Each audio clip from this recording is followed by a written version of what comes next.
My mother-in-law is insisting on a paternity test because our kids turned out to be lighter-skinned than expected.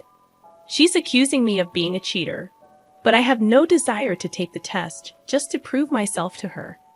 To make matters worse, my husband is starting to doubt the situation. It's surreal for me to share this story since I'm usually the one reading about family drama on here. I've always been the reader, not the contributor. However, now the tables have turned, and I find myself seeking advice.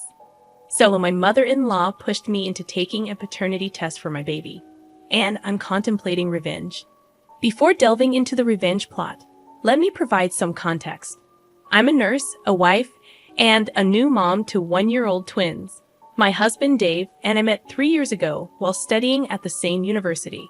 Despite initially being just friends due to other relationships, we eventually became a couple. Our relationship faced challenges, particularly with our parents. My dad had reservations initially, but he warmed up to Dave. On the other hand, my husband's mother, now my mother-in-law, never liked me. Her disapproval stemmed from her colorist views, as she wasn't thrilled that her son chose a dark-skinned woman like me. The relationship with his parents, especially his mother, posed difficulties, but we persevered.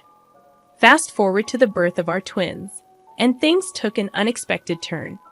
Despite both of us being dark-skinned, the twins emerged with light brown skin, hazel eyes, and a different hair texture. This raised eyebrows and led to doubts about their parentage. Even though I had a normal and comfortable pregnancy, the unusual appearance of our twins sparked suspicion. I assured people that their features would likely settle into a more familiar look over time, given some family mixing on my side. However, as months passed, their hazel eyes persisted, and their light skin showed no signs of darkening. Now I'm grappling with the demand for a paternity test and contemplating how to deal with my mother-in-law's accusations. So, the snarky comments escalated after the first time I heard a blatant accusation. It happened during the twins' 6-month get-together, a family gathering we organized. One of the aunts remarked on how the babies hadn't darkened and now looked more like a milk chocolate mix than a dark chocolate mix, making a clear accusation of infidelity. What bothered me more was my husband's silence, a tacit agreement with the accusations. The accusations continued throughout the function, with family members making similar comments. By the end of the night, I was exhausted and frustrated. My husband chose to leave me to manage the twins as he went off to play games with his cousins. When the babies wouldn't stop crying and I asked for help, my mother-in-law suggested I call my actual baby daddies and stop embarrassing her son. That was the breaking point. A heated argument ensued, and I ended up staying at a friend's that night. The arguments persisted, and whenever I was around the family, my mother-in-law made sure her suspicions were heard loud and clear, regardless of the audience. This went on for a month before she began pressuring me to get a paternity test, which I adamantly refused. I thought she'd eventually drop the issue, but it only intensified. Frustrated, I confronted my husband, hoping he would deal with his mother. To my dismay, he sided with her, insisting I take the paternity test. When I refused, he threatened divorce and kicked me out. It was a devastating blow, equivalent to him accusing me of infidelity. Reluctantly, I agreed to the paternity test. On the day of the results, my mother-in-law invited the entire family over, seemingly eager to witness my embarrassment. However, when my husband saw the results, the embarrassment shifted to her. The undeniable proof confirmed that the twins were indeed ours, exposing her as a paranoid mother who took out her issues with me on the grandchildren. While I felt a hint of smug satisfaction, the fact that my husband needed a piece of paper to prove my fidelity lingered in my mind, making it challenging to genuinely appreciate the victory. So, I had to leave. It was necessary to stay with a friend for a few weeks, explaining to my husband that I needed space. He clearly wasn't thrilled about it, realizing the gravity of his actions. However, I made it clear that it was either that or divorce. I needed time until I could look at his face without a hint of resentment for not believing me enough. Once I felt ready to return home, things resumed to our routine, but I was never fully and truly present as I once was. The almost non-existent libido served as undeniable proof of the lingering unease. The twins had turned 1, marking about 5 months since the incident. Recently, something happened, and I'm uncertain if I'm making the right decision. My husband had a work-related accident last month, losing a significant amount of blood. It was a scare I hadn't prepared for, and despite the betrayal, the thought of losing him terrified me. Upon learning that he was otherwise okay and only needed a blood transfusion, I thought everything would be fine. However, my shock deepened when I discovered that neither of his parents had his blood type. His mother, Mathis, was type A, and father-in-law, Kevin, with type AB, while my husband, Dave, was type O. For those unfamiliar with blood types, an A or AB parent should not result in an O-type child. The child should have an A or B blood type. This raised suspicions, especially when Chris, a family friend, offered to donate and turned out to have O blood. Chris, despite being a brown-skinned black man, came from interracial parents, making it plausible for him to be my husband's biological father. This could explain the biracial genes that might have mixed with my own diverse gene pool, contributing to our kids' unique attributes. Despite the initial desire to resist snooping, the need to address the unnecessary rift in my marriage prompted me to investigate. I confirmed my suspicions, and 6 days ago, I decided to take the next step. As I was taking care of lunch for my recovering husband, Mavis, my mother-in-law, walked in, sparking an argument. She criticized me for not having prepared the lunch earlier, conveniently overlooking the fact that she delayed things while shopping for the necessary items. This encounter fueled my determination to uncover the truth. So after that humiliating encounter, I reached a breaking point. Now I find myself sitting in my car, clutching an envelope that holds the potential to shatter my mother-in-law Mavis's life and turn my husband's reality upside down. I'm not entirely sure why I'm sharing this, considering I've already made up my mind to seek revenge.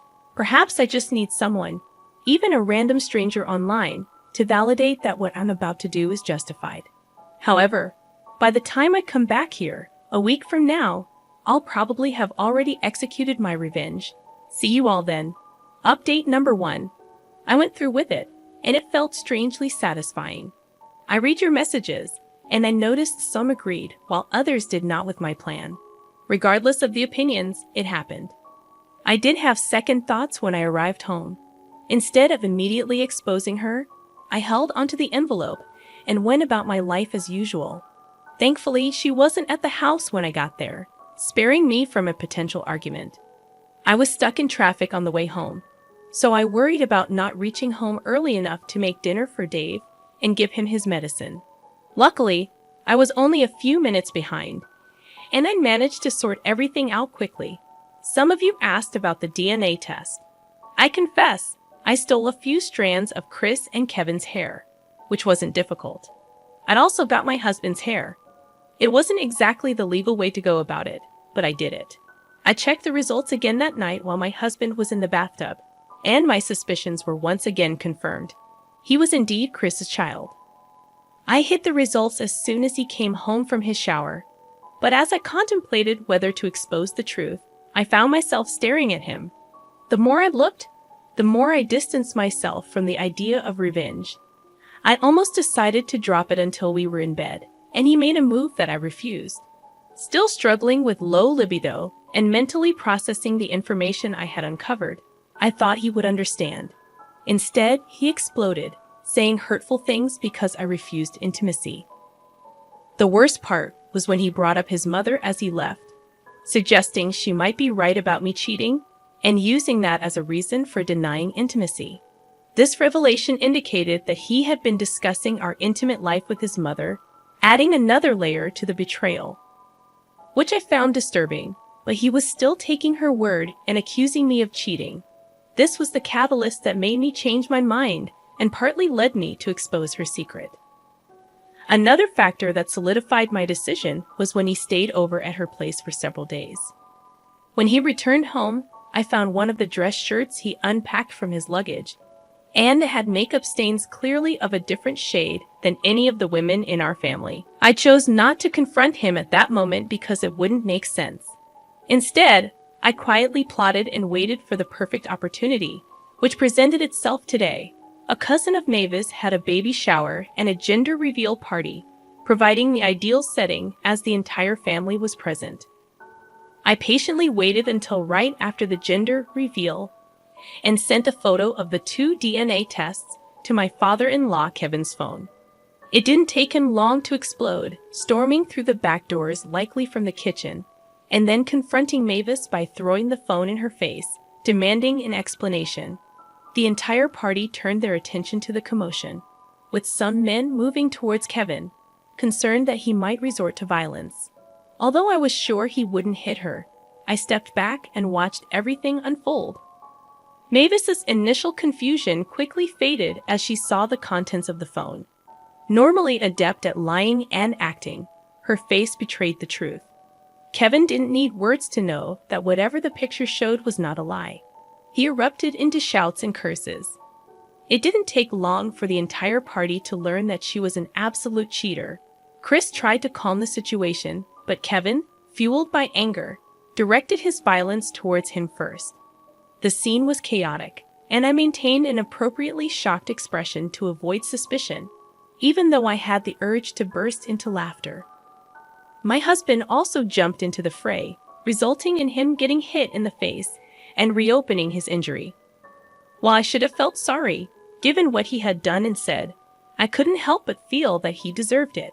After dedicating years to him, he chose to listen to his mother and accused me of the worst possible thing. The discovery of the makeup stain, clearly not matching any family members, made it evident that he was also cheating. I wouldn't be surprised if he took advice from Mama Dearest and did just that. She had always made it clear that he should have chosen a white woman, claiming his life would have been easier. Anyway, nobody wanted to involve the police because all those involved were black, specifically black men. The family had to physically intervene to separate the group. However, with Chris's ego bruised from getting beaten up and a bit intoxicated, he resorted to verbal violence and blurted out the entire twisted history of how it all went down. Here's the breakdown. Kevin grew up wealthy, while Chris grew up financially strained. They met in high school, and despite Chris' initial jealousy, he recognized that Kevin held the key to numerous opportunities. They became close, sharing similar tastes in women. Enter Mavis, who, of course, went for the one with more financial stability, Kevin. They dated, but all the while, Mavis secretly desired Chris, as she sought the mixed-race aspect. Kevin was fully dark-skinned, while Chris had a smoother brown complexion, not entirely light-skinned but enough to indicate a mix of races. They carried on a clandestine affair while Mavis got pregnant. They schemed that if the baby looked enough like Kevin, they could claim him as the father and enjoy the benefits of Kevin's opportunities.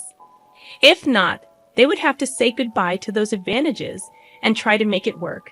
Luck seemed to be on their side, as the baby looked just like Kevin, securing their access to opportunities. Kevin, unknowingly, married Mavis and helped his best friend Chris build his own business, achieving their respective desires. While I felt sympathy for Kevin during this revelation, it wasn't expressed elegantly, but I've put it into words for you. Kevin nearly lost control after learning the truth, but his family intervened, carrying him away to prevent further damage. Mavis, in the meantime, was visibly distraught, knowing that Chris was already married with a family of his own. After these revelations, we headed back home. I had to drive and put the babies in their car seats, since my husband was a mess throughout the journey. I didn't bother trying to talk to him when we got home. Eventually, as the evening wore on, he dressed and left home without uttering a word to me. Here I am now in bed, typing this and watching to see how everything unfolds. If there are any significant changes, I'll update you all.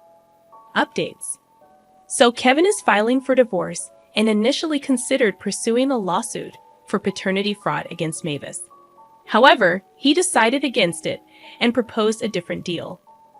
In this new arrangement, Mavis would sign away any rights to half of Kevin's assets, And, in return, Kevin would forgo pursuing a legal case against her. Mathis, however, has been making it difficult for Mavis to agree to this deal. If she signs, she would be giving up a substantial amount, including a luxurious lifestyle and a sizable house. With only a few thousand in her savings, signing away her rights would leave her unable to maintain her current lifestyle. The situation is complicated by the fact that she can't rely on Chris, who is dealing with issues in his own marriage as their secrets unravel. It was discovered that Chris and Mavis were still involved even after she got married, coinciding with the time Chris met his current wife. As for my husband's reaction to all this, he's been heavily drinking and ignoring me when I try to talk to him. I wonder if he suspects I played a role in this, but at the same time, I don't care much. He has come home with similar makeup stains from the last time, and I'm just observing how things unfold.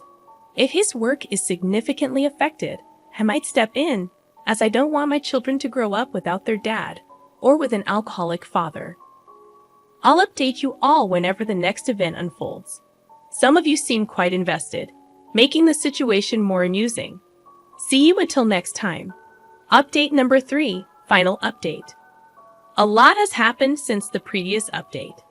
In the battle between Kevin and Mavis over her signing away her rights to half his assets or facing a paternity fraud lawsuit, Kevin emerged victorious. It was discovered that Mavis couldn't afford strong enough lawyers for the case, and the one she consulted flat out told her she had no chance of winning. Eventually, she signed away everything. The eviction that followed was swift and ruthless. Kevin gave her minimal time, and as soon as it was up, he had people ensuring she left. My husband, easily convinced to let her live with us, worsened our already failing marriage. His mother's behavior escalated from bad to tyrannical, and I felt like a prisoner in my own home. Over the last few weeks, I've stayed at friends, hotels, and motels on many nights with the twins. When things got worse, Dave was no help. He seems only to care about drinking, leaving early for work, and returning late, likely cheating. He's also started neglecting not only me but also the kids. I attempted to address the issue with him multiple times, even leading to arguments.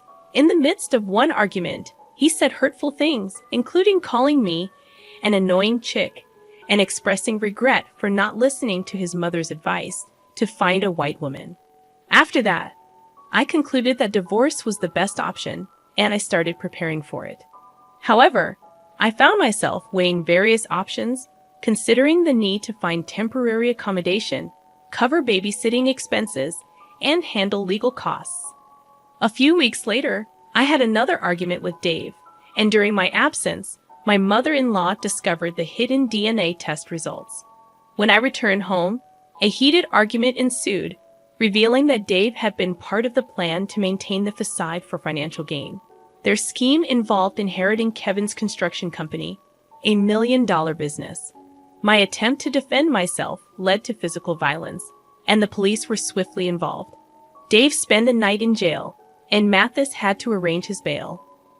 Kevin, learning about the situation, reached out to help me with the case against Dave. He not only assisted me, but also supported me in obtaining child support and securing the house where Mavis had been living. Mavis, attempting to threaten me, faced charges of assault. With evidence of Dave's violent behavior and increased alcohol consumption, I gained control of the custodial arrangements for the children. In the aftermath, I decided to sell the house and purchase an apartment in a secure location. This move was to safeguard against any potential threats from Dave or Mavis. Despite their chaotic lives, I wanted to ensure the well-being of my children. I appreciate those who followed this roller coaster journey, and I invite you to share your thoughts or similar experiences in the comments. If you're new to the channel, I'm Mr. Reddito, and I share stories daily. Feel free to subscribe and like the video. See you in the next one. I found myself unemployed, prompting me to turn to my stepmother for assistance. To my dismay, she responded with laughter, dismissing me as useless. However, she seemed to have overlooked a crucial detail. I held the reins in this dynamic.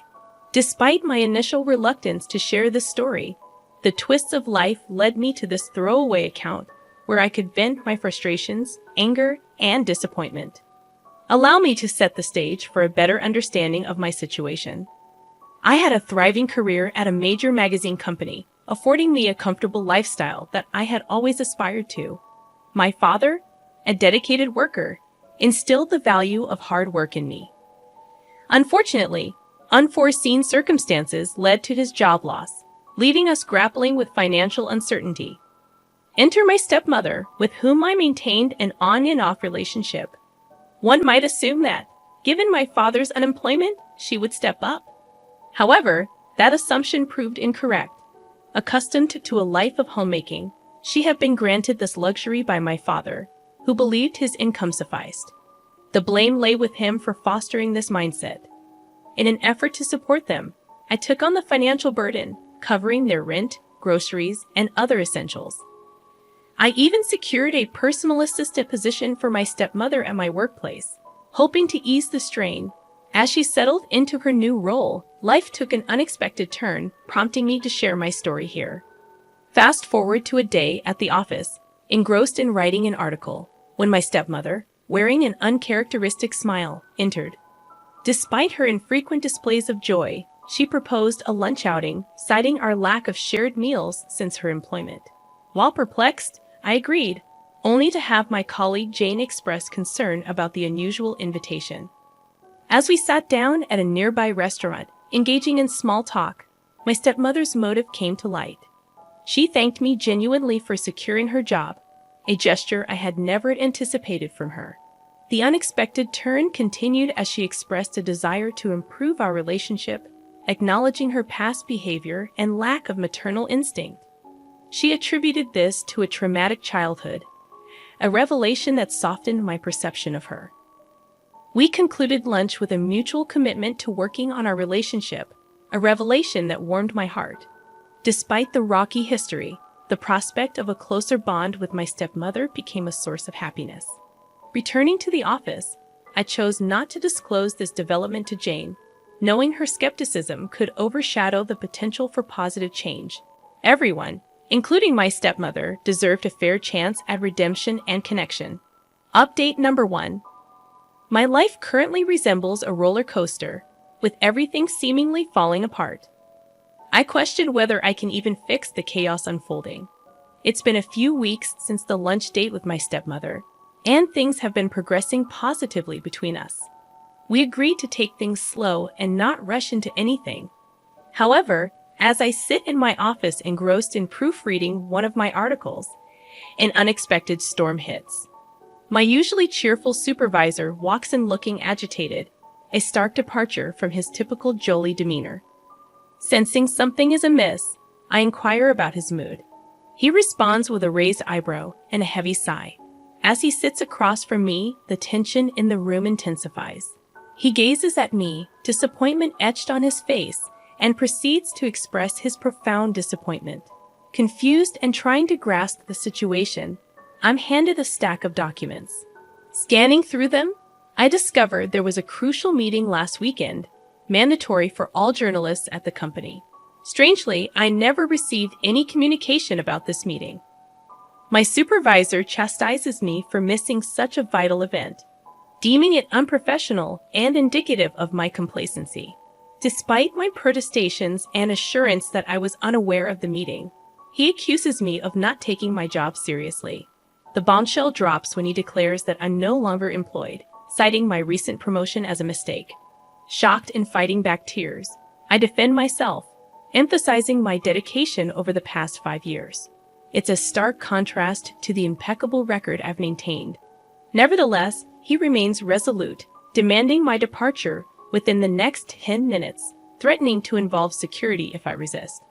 Update number 2.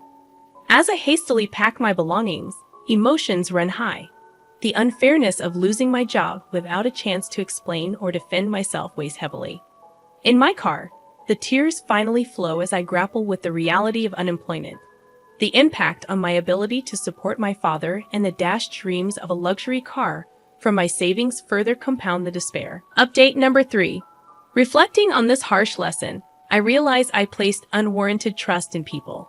The disappointment of betrayal stings, especially as my stepmother remains conspicuously absent during this challenging time. A week post-termination, only Jane has reached out to check on me, highlighting the true colors of those I once considered close. The realization that my stepmother hasn't bothered to inquire about my well-being, despite knowing about my job loss, adds another layer of disappointment. I muster the courage to visit her and my father, only to be met with an indifferent attitude, leaving me questioning the sincerity of her earlier expressions of wanting to work on our relationship.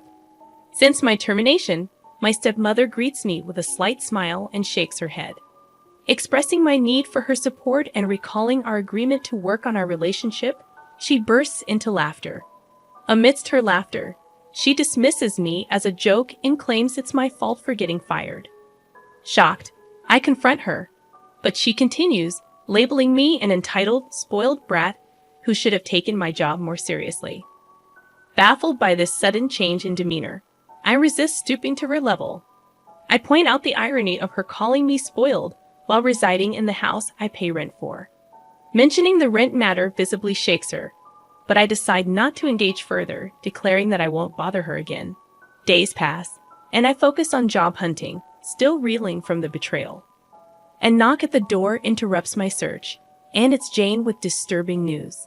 Relieved that my relationship with my stepmother is non-existent, she reveals that my stepmother orchestrated my firing. Apparently, she deliberately withheld details about a crucial meeting organized by her boss, leading to my dismissal. Jane's revelation extends further. She caught my stepmother and my former supervisor making out in the office a few days ago. The shock hits me as I grapple with the realization that not only did she get me fired, but she's also cheating on my father with my ex-supervisor. Update number 3. Armed with this information, 2 weeks pass as Jane and I gather evidence to prove my unfair dismissal and expose the affair. In the past week, Jane has been instrumental in helping me schedule a meeting with the CEO, human resources manager, my stepmother's boss, and my former supervisor. As we gather in the boardroom, tension fills the air. Upon my supervisor's inquiry about the presence of others, I assure him that everything will be revealed soon. As my stepmother walks in, my supervisor's expression changes noticeably. I begin to explain the purpose of the meeting, to prove my innocence and expose the unfair circumstances surrounding my dismissal. I present documents to everyone in the room, demonstrating that I was never emailed details about the crucial meeting weeks ago, stressing that Maria, my stepmother, never informed me despite ample opportunities to do so. I catch the attention of the CEO, who nods in agreement. The focus then shifts to my stepmother's boss, who questions Maria about why she didn't email me the meeting details and why she lied about it. Maria stammers and freezes, unable to provide a satisfactory answer. Her boss presses her further, asking why she lied when confronted about the email. My former supervisor attempts to explain but fails to garner belief. The HR manager asserts that I was fired unprofessionally and questions the supervisor's authority to terminate my employment. Seizing the moment, I produce more documents and disclose the probable reason for my supervisor's decision. As my stepmother glances through the documents, she reacts explosively, hurling insults at me. She calls me an entitled pig, accusing me of being a spoiled brat. Her outburst intensifies as she wishes my father could witness what she perceives as my evil nature. In a shocking turn, she attempts to physically harm me, but my attorney intervenes, preventing the assault. Security is summoned, and my stepmother is escorted out of the building, promptly fired. The CEO declares that my stepmother will no longer work for the company.